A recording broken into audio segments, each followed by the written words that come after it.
लढताना मृत्यू आला तर स्वर्गप्राप्ती होईल आणि विजय झाला तर स्वधर्म पालनाचं पुण्य मिळेलच, शिवाय पृथ्वीचं राज्यही भोगायला मिळेल.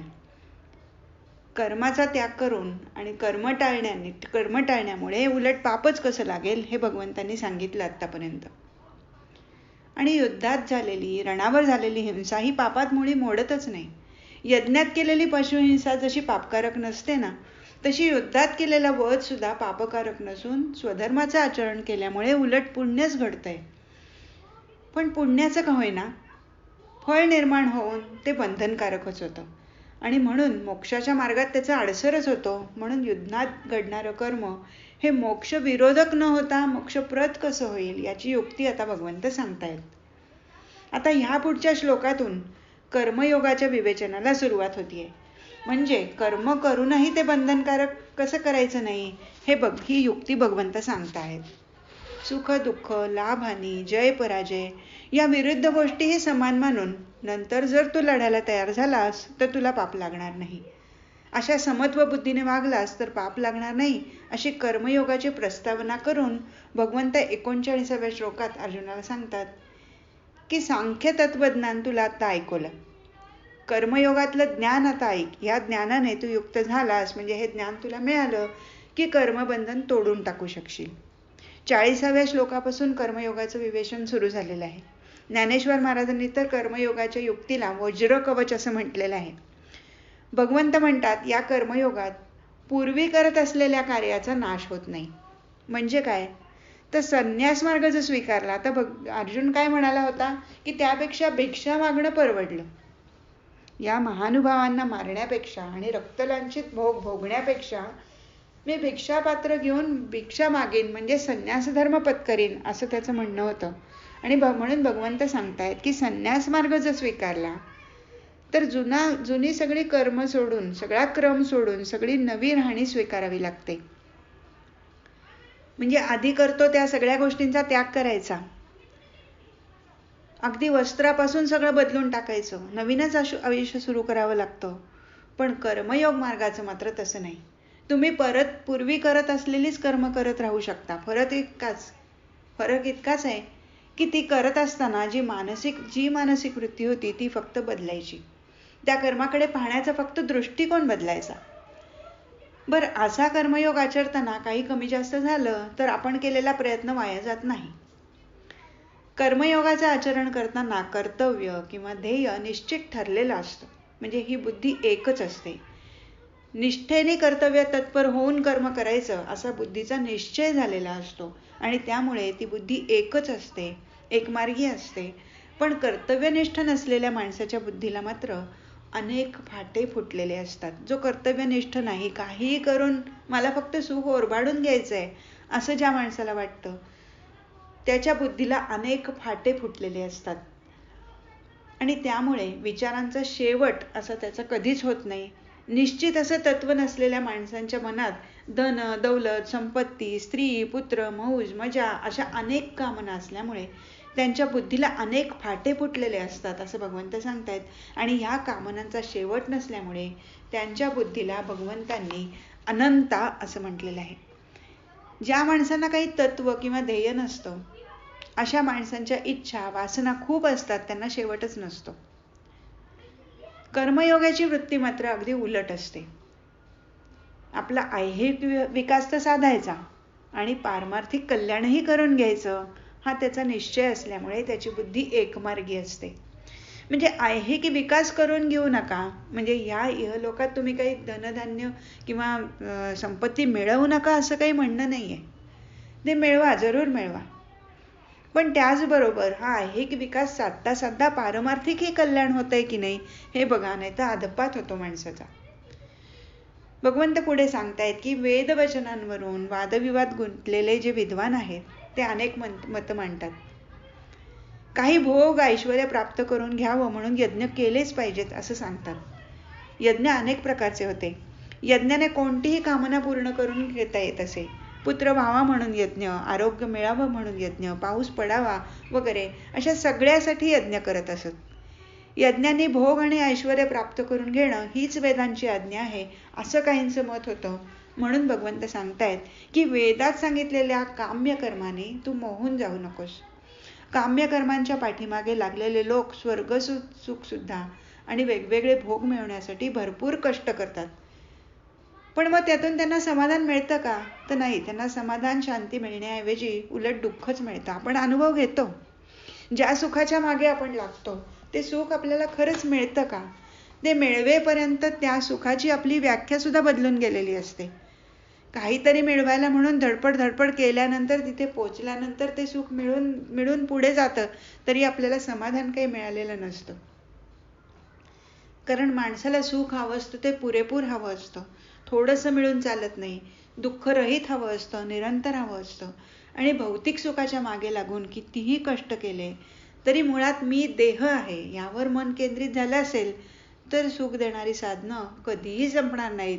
आणि संपली तरी मनुष्याला अजून सुखाची अपेक्षा असते आणि त्यामुळेच तीच साधनं त्याला तेवढंच सुख निरंतर देऊ शकत नाहीत.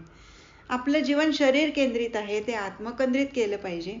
आपल्या सगळ्या सुखदुःखाच्या कल्पना शरीर सौख्याशी ज्या निगडीत ठेवलेल्या आहेत. आपल्या जीवनाचा केंद्रबिंदू आत्मा हवा आहे, शरीर नको. कारण आपलं खरं स्वरूप जे आहे ते आत्मा आहे. आपल्याला शरीर मिळालेलं आहे. आपण म्हणतो माझे हात, माझे पाय, माझे डोळे, माझे मन, इव्हन अगदी माझी बुद्धी, या सगळ्या गोष्टी वापरायला मला मिळाल्या आहेत. पण या सगळ्या गोष्टी म्हणजे मी नाही. म्हणूनच मी सुखप्राप्तीसाठी आणि दुःख निवारण्यासाठी केलेली धडपड वाया जाते. खरं सुख आत्म्यापाशी आहे. कारण आत्म्याचं स्वरूप आनंदमय आहे. तिथे खरी शांती आहे. 45व्या श्लोकात भगवंत सांगतायत, अर्जुना तू निर्द्वंद्व हो, नित्य सत्वस्थ हो, निर्योगक्षेम हो, आत्मवान हो आणि निस्त्रैगुण्य हो. हा श्लोक कर्मयोगाचा सारभूत श्लोक आहे. यातल्या या 5 शब्दांच्या अर्थाचाच विस्तार पुढे गीतेत येतो आहे. जीवनाचा अंतिम ध्येय म्हणजे मोक्षप्राप्ती. निस्त्रैगुण्य म्हणजे गुणातीत. गुणातीत झाल्यावर मोक्षप्राप्ती होते. म्हणून आधी निर्द्वंद्व हो. सुख दुःख, शीत उष्ण, दिवस रात्र अशी द्वंद्व जोडीने येतात. नुसतं सुख, नुसता दिवस असं कधी असत नाही. हे आपण मगाशी बोललोय. म्हणून अर्जुना तू निर्द्वंद्व हो, म्हणजे दोन्हीचा समतोल राखायला शिक. त्याने तुझी बुद्धी स्थिर होईल. सत्व, रज, तम या 3 गुणापैकी रजतम गुण तर सोडायचेच आहेत. रजगुणात काम, क्रोध आणि अहंकार येतो. तमोगुणात अज्ञान आणि आलस्य येतं.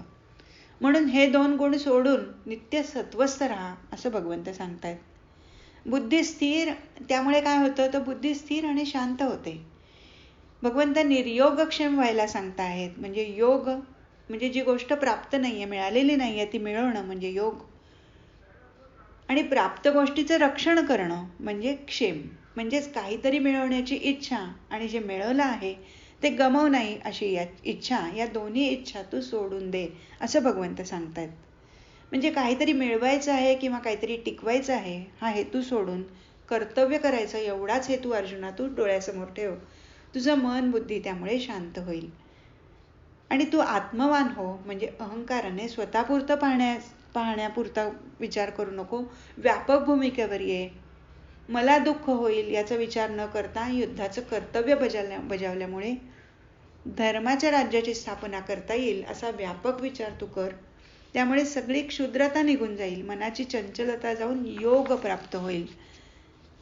आपल्या आयुष्यातही मनुष्य धन, संपत्ती, घर, दार, जमीन, जुमला, स्त्री, पुत्र वगैरे मिळवण्यासाठी अविश्रांत कष्ट घेतो. आणि हे सर्व मिळवताना त्याला कष्ट पडतात, दुःख होतं. त्याचं दुःख असतंच. पण मिळवल्यानंतरही त्या सगळ्याचं रक्षण करण्यासाठी खबरदारी घ्यावी लागते. तेव्हा पडणाऱ्या कष्टाचंही दुःख होतं. वस्तू गमावली तर त्याचं दुःख, गमावून बसू का या काळजीनं होणारं दुःख. अशा तऱ्हेने मनुष्य ज्या गोष्टीपासून सुख मिळेल म्हणून ज्या आशेने सगळी कष्ट आणि धडपड करत असतो त्या गोष्टीपासून सुख होत नाही किंवा झालं तरी ते फार काळ टिकत नाही. म्हणूनच मनुष्याने योगक्षेमाच्या मागे न लागता कर्तव्य पालन करण्यासाठीच कर्म करावं असं भगवंत सांगतात. कर्तव्य कर्म करत असताना आपल्याला हवं तसं फळ कसं मिळेल किंवा ते मिळालं किंवा नाही मिळालं तरी मनाची निश्चलता ढळू न देणं हे फार महत्वाचं आहे. अशी समवृत्ती राखणं म्हणजेच योग. आता सूर्योदय झाल्यावर अनेक मार्ग दिसायला लागतात, म्हणून मनुष्य काही सगळ्या मार्गांवरनं पळत सुटत नाही. त्याप्रमाणेच वेदांचा जो विषय आहे तो त्रिगुणात्मक सृष्टी असला तरी त्यातले फक्त ब्रह्मज्ञान होण्यासाठी लागणारं जेवढं ज्ञान आहे ना, तेवढं फक्त स्वीकारावं. त्याच्यापासून कर्मप्रेरणा घ्यावी, पण त्यामागची फळाची जी आसक्ती सांगितलेली आहे वेदांमध्ये ती मात्र सोडावी. भगवंत म्हणतात, तुला कर्म करण्याचा तेवढा अधिकार आहे. कर्मण्येवाधिकारस्ते, हा मुख्य महत्वाचा श्लोक सगळ्यांना माहिती येतो. म्हणजे शेती करावी का करू नये, गहू पेरावा की न पेरावा, फळबाग करावी का काहीच न लावता शेत तसंच पडून ठेवावं, हे ठरवण्याचा अधिकार शेतकऱ्याला आहे. पण त्याच्या फलावर मात्र त्याचा अधिकार नाही. म्हणजे मी पेरणार नाही आणि मला भरभरून धान्य मिळावं अशी इच्छा काही तो करू शकत नाही, किंवा ती इच्छा केली तरी त्याला ते मिळणार नाही. म्हणजेच मुमुक्षुने, म्हणजे स्वतःचं कल्याण व्हावं, मला मोक्ष मिळावा असं ज्याला वाटतं, अशी इच्छा धरणाऱ्या मनुष्याने कर्माच्या फळावर दृष्टी ठेवू नये. ती दृष्टी बाजूला करावी. म्हणजे नुसती कर्मावर दृष्टी न ठेवता फळाचा त्याग केल्यामुळे कर्माचं बंधन टळतं. आता हे मगाचपासून आपलं चाललंय कर्माचं बंधन. हे कर्मबंधन नक्की काय आहे? कर्म हे जर बीज मानलं तर ते रुजून त्याचं झाड होतं. बीज रुजलं की त्याचं झाड होतं. झाडाला फळं लागतात. त्या फळात परत बी असतं. त्या बीपासून परत झाड, परत फळ, असं चक्र चालू राहतं.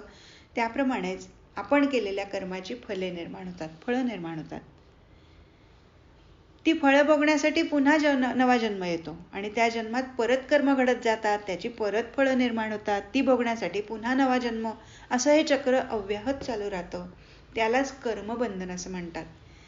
हे बंधन तोडल्याखेरीज मोक्ष मिळणार नाही. म्हणून जे कर्म हातून घडेल त्याच्या फळाची आसक्ती सोडली, म्हणजेच फळाचा त्याग केला की कर्मबंधन टळतं.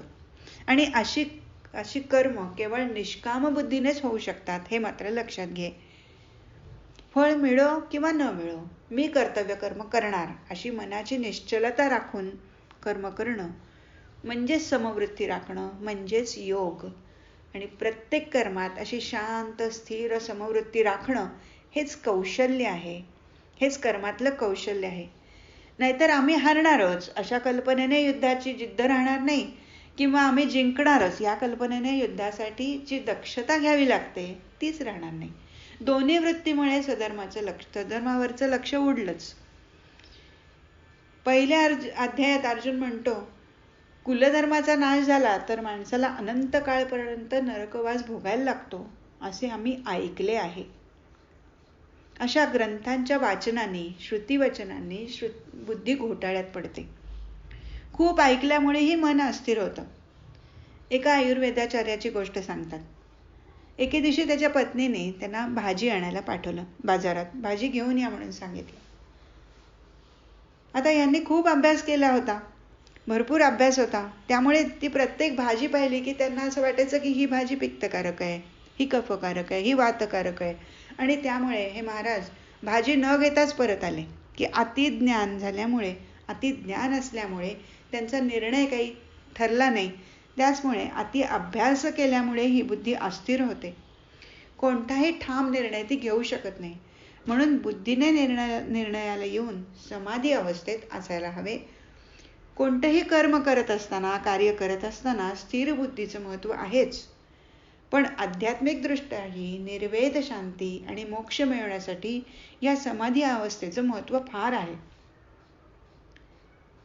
असं सगळं जेव्हा भगवंत सांगतायत तेव्हा अर्जुनाने भगवंताला लगेच विचारलं की ही शांत निर्वेद निश्चलता, ही स्थिर समबुद्धी कशी असते, तिची लक्षणं कोणती?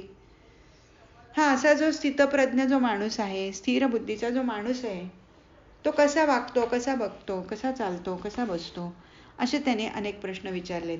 आणि त्यावर भगवंतांनी स्थितप्रज्ञाची लक्षणं सांगितलेली आहेत.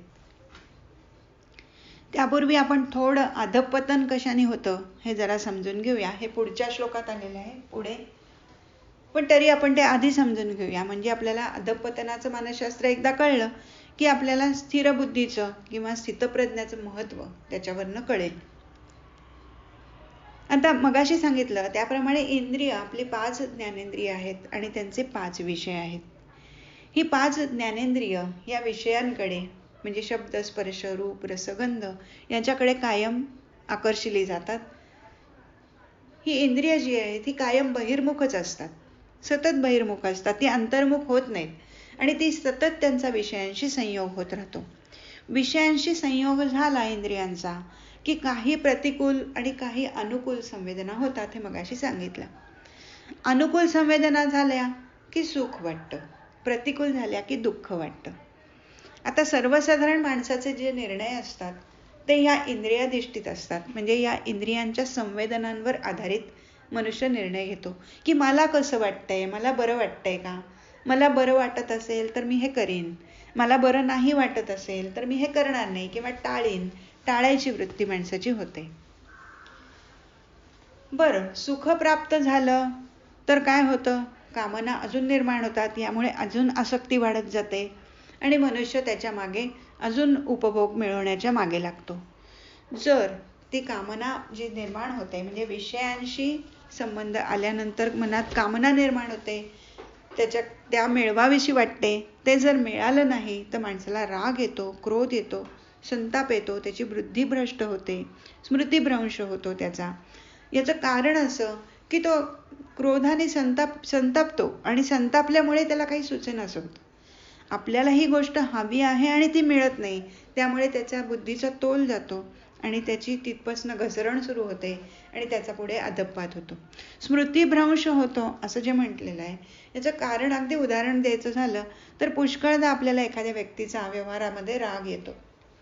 राग आल्यानंतर त्या व्यक्तीशी अनेक वर्ष आपला संबंध असेल तर आपल्याला अनुभव येतो, आपल्याला आठवतं, त्या व्यक्तीचं सगळं दुर्वर्तनच आपल्याला आठवतं. ती व्यक्ती खरं तर आपल्याशी काही वेळेला चांगली वागलेली असते, प्रेमळपणाने वागलेली असते, काही वेळेला ती पुष्कळ वेळा चांगली वागलेली असते, पण ते आपल्याला आठवत नाही.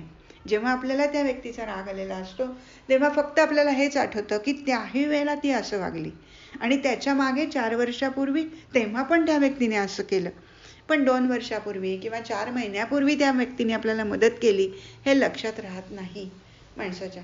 आणि त्यामुळे इंद्रियांचे ज्या संवेदना आहेत, अनुकूल आणि प्रतिकूल, ह्या संवेदनांवर आधारित जर निर्णय मनुष्य घ्यायला लागला तर ते चुकीचे होतात.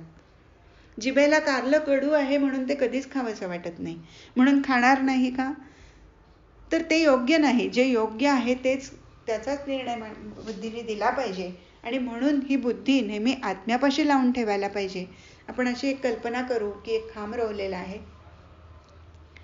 या खांबाच्या अगदी वरचं जे टोक आहे तिथे आत्मा आहे, या आत्म्याच्या खाली बुद्धी आहे, या बुद्धीच्या खाली मन आहे आणि मनाच्या खाली इंद्रिय आहेत आणि इंद्रियांच्या सगळ्यात खाली विषय आहेत. आता ही जी इंद्रिय आहेत ही सतत विषयांकडे धाव घेत असतात. मन हे इंद्रियाला जोडलेलं असल्यामुळे मनही इंद्रियाकडे त्यामुळे खेचलं जातं. इंद्रिय जर माणसाने आवरून धरली नाहीत तर मनही खेचलं जातं आणि मन खेचलं गेलं की बुद्धी सुद्धा भ्रष्ट होते, बुद्धी सुद्धा मनाकडे खेचली जाते. आत्मा अलिप्तच असतो, तो वर तसाच राहतो. जो आनंद आपल्याला मिळवायचा आहे, जो आत्म्यापाशी आहे, त्याच्यासाठी बुद्धी आत्म्याला चिकटलेली हवी, आत्म्याकडे खेचली गेलेली हवी आणि म्हणून मन बुद्धीकडे जायला हवं. बुद्धीने घेतलेले निर्णय मनाने मानायला हवेत. पण इथे असं होत नाही. निर्णय इंद्रिय घेतली जातात. इंद्रिय काय करतात, इंद्रिय विषयाकडे आकर्षिली जातात आणि ती मनालाच उलटं खेचून घेतात, त्यामुळे बुद्धीही खेचली जाते. काय होतं, आपल्याला जर साखर खायची नाही असं सांगितलं आणि तरी सुद्धा समोर लाडू दिसत आहेत, त्यावेळेला इंद्रिय आपोआपच 2 पावलं पुढे घेतलं जातं, हात पुढे जातो, इंद्रिय पुढे जातात आणि मन असं वाटतं की लाडू खावा. बुद्धी सांगत असते की लाडू खायचा नाहीये बरं का, गोड खायचं नाहीये, पण तरी सुद्धा मन सुद्धा त्या इंद्रियाबरोबर गेल्यामुळे काय होतं की ते बुद्धीला खेचून घेतं आणि मग बुद्धी सुद्धा निर्णय काय देते, बरं आजच्या दिवस चालेल.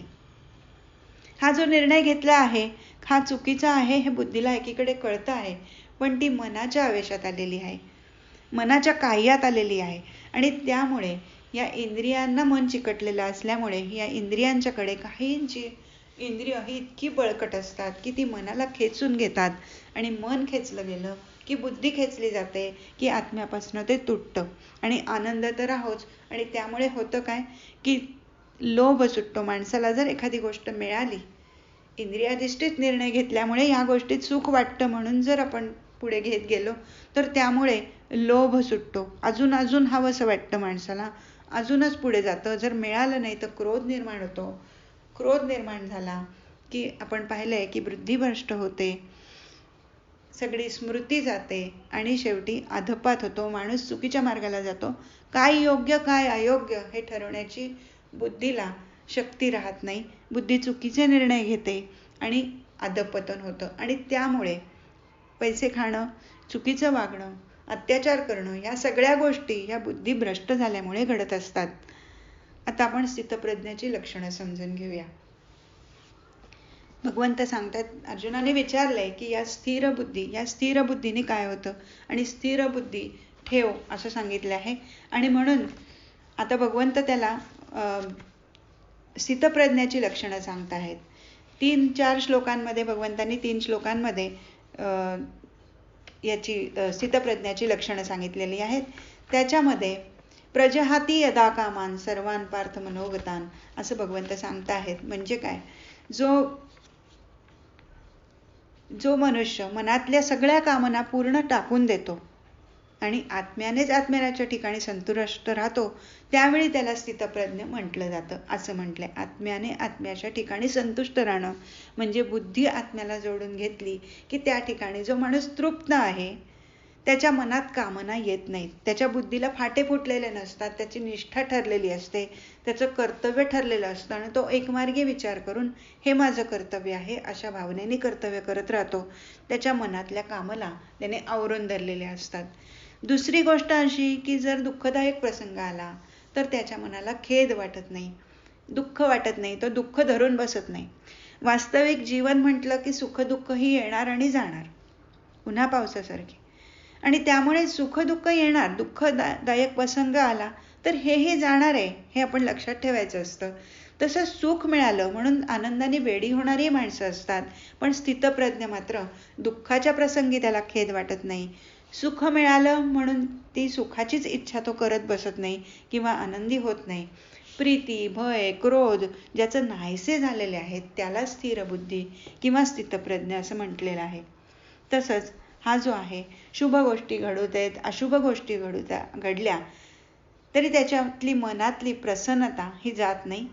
तो शुभ गोष्टींमुळे प्रसन्नही होत नाही किंवा अशुभ गोष्टींमुळे द्वेषही करत नाही. अशी ज्याची बुद्धी स्थिर झालेली असते त्याला स्थितप्रज्ञ म्हणायचं असं भगवंत अर्जुनाला सांगतायत. ही स्थिर बुद्धीचं महत्त्व ते समजून सांगतायत. आणि ते पुढे अजूनही एक आपल्याला दृष्टांत देत आहेत. सोपा अगदी दृष्टांत आहे की कासव कसं असतं की ज्या वेळेला संकट येतं त्यावेळेला ते सर्व बाजूनी आपले अवयव, आपले पाय सगळे ओढून घेतं बघा. त्याप्रमाणे जेव्हा पुरुष इंद्रियांची विषयांपासून सगळी आपली इंद्रिय आवरून धरतो, ज्याला हे शक्य होतं त्याची बुद्धी स्थिर झाली असं समजावं असं भगवंत सांगतायत. म्हणजे ज्याची बुद्धी स्थिर होते त्याला इंद्रिय आवरता येतात. बुद्धी स्थिर झाली की मन बुद्धीकडे खेचलं जातं. मग आजचा दंड डोळ्यासमोर आणायचा की बुद्धी स्थिर आहे, बुद्धी आत्म्यामध्ये स्थिर आहे, काय करायचंय काय नाही हे नक्की ठरलेलं आहे.